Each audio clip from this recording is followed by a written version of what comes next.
ইন্নাল্লাযীনা আমানু ওয়া আমিলুস সলিহাতি লাহুম জান্নাতুন তাজরি মিন তাহতিহাল আনহার।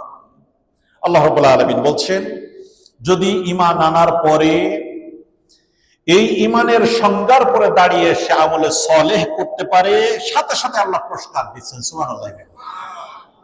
কি বললেন?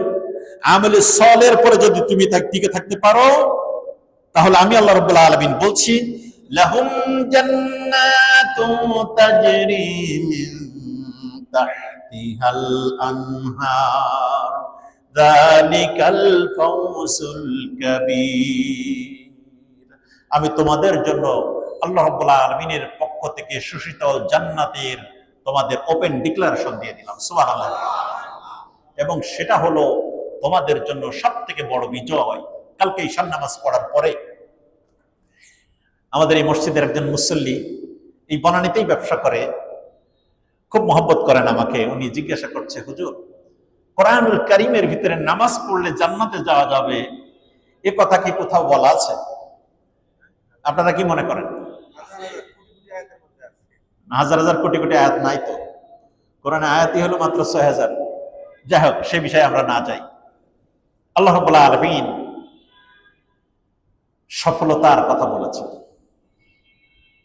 আল্লাহ রাব্বুল আলামিন মানুষকে সৃষ্টি করেছেন। এই সৃষ্টির সোর্স অফ নলেজ কি? সোর্স অফ নলেজ হলো ওহী। আল কোরআনুল কারীম হলো মানুষের জীবন চরিত্র খুঁজে পাওয়ার জন্য সোর্স অফ নলেজ কি? কোরআনুল কারীম। সেই কোরআনুল কারীম সোর্স অফ নলেজের গুরুত্বপূর্ণ ইনফরমেশন শেয়ার করেছেন সূরা মুমিনুনের ২ নম্বর আয়াতে। আমি যখনই তেলাওয়াত করলাম, উনি চুপ মেরে গেলেন, বললেন যে এত সুন্দর করে আমি বিষয়টা বুঝতে পারি নাই। আল্লাহ রাব্বুল আলামিন কি বলছেন? قد أفلح المؤمنون। মুমিনেরা সফল হলো। আল্লাযীনা হুম ফি সলাতিহিম খাশিউন।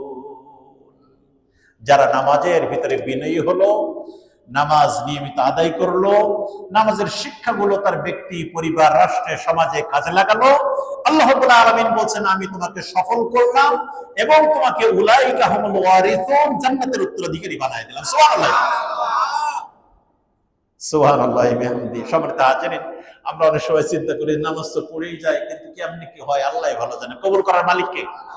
কোনো টেনশনের কারণ নাই। কবুল করবেন কে? আল্লাহ রাব্বুল আলামিন। আসুন আমরা আমাদের জীবনের আজকের এই তাফসীর থেকে একটি শিক্ষা গ্রহণ করতে পারি, জীবনের সর্বক্ষেত্রে আমলে সালেহ এই জিনিসটার পরে আমরা টিকে থাকবো। আমলে সালেহের ভিতরে আছে পিতামাতার খেদমত করা, সত্যের পরে প্রতিষ্ঠিত থাকা, কোনো অন্যায়ের সাথে নিজেকে সম্পৃক্ত না করা, আমানতের খেয়ানত না করা, মিথ্যার সাথে সংশ্লিষ্ট না হওয়া, যার দ্বারা অন্যায় সংগঠিত হবে তাকে সমর্থন না দেওয়া। ধরেন এই যে সামনে নির্বাচন আসছে, এই নির্বাচনে বহু মানুষ বহু ধরনের প্রতিশ্রুতি নিয়ে আমাদের কাছে আসবে না? কিন্তু আমি যদি জানি যে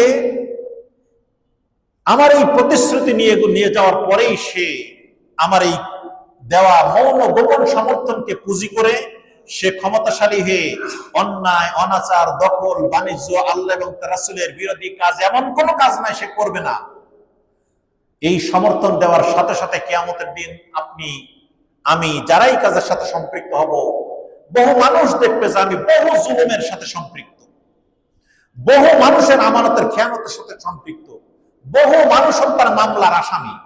সে বলবে, রব্বুল আলামিন, আমি তো একটাই অপরাধ করি নাই, কেমনে হলো?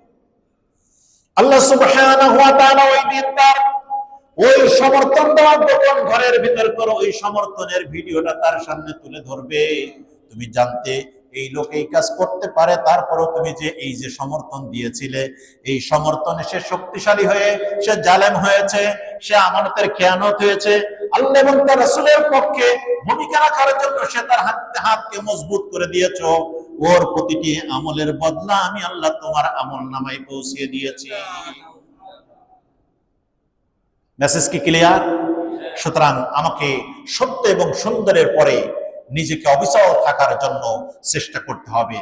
ঈমানের পথে অবিচল থেকে মরণ যেন আমার হয়। ঠিক না? আল্লাহ রাব্বুল আলামিন আজকে আমাদের এই আয়োজনকে কবুল করুন, আমরা সত্য এবং সুন্দরের পরে টিকে থাকতে পারি। আল্লাহ রাব্বুল আলামিন আমাদেরকে দ্বীনের পথের প্রতীক হয়ে তার পথে অবিচল ভাবে চলার জন্য কবুল করুন। আমিন। আসসালামু আলাইকুম ওয়া রাহমাতুল্লাহি ওয়া বারাকাতুহু। আল্লাহুম্মা আমিন। রব্বানা যালামনা